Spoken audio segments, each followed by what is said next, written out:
Nasukan tayo ng booking papuntang Cavite City. Kulang-kulang 200 dito sa SM Bacoor. Ay, SM, malapit pala. Nag-drop ako dito sa SM Bacoor. Tapos may pumasok sa akin papuntang Cavite City. Cavite City, walang pasahero. Okay lang yan.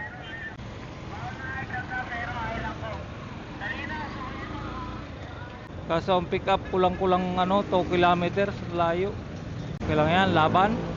Cavite City ulit tayo mga boss.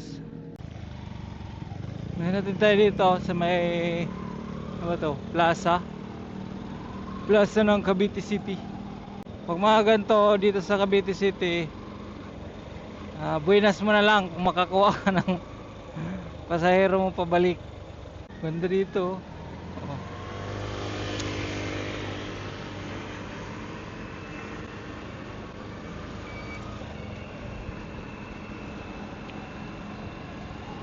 Tigil tayo saglit dito sa may simbahan ng Cavite City. Laki din pala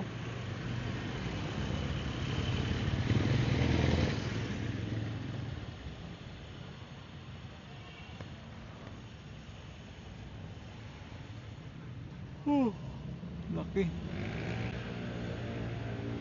Kalula din. Para siyang yung kasing laki ng simbahan ng Taal.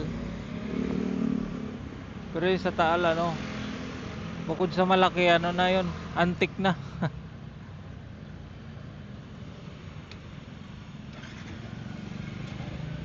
Tara na, wala naman talaga ditong pasahero.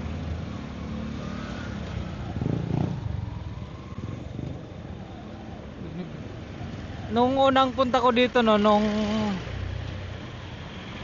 pandemic, nung medyo maluwag na yung pinapayagan na magbike, nagbisikleta ako nun papunta dito, inikot ko tong Cavite. Kaya ako nakarating dito.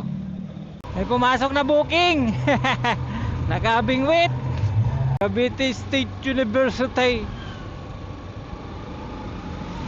papuntang Tansa. Buenas.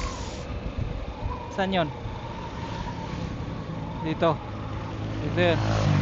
Nandito up. I give a life.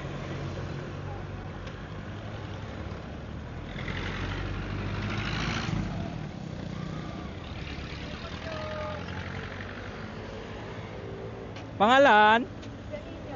Yes. Shower cup, ma'am.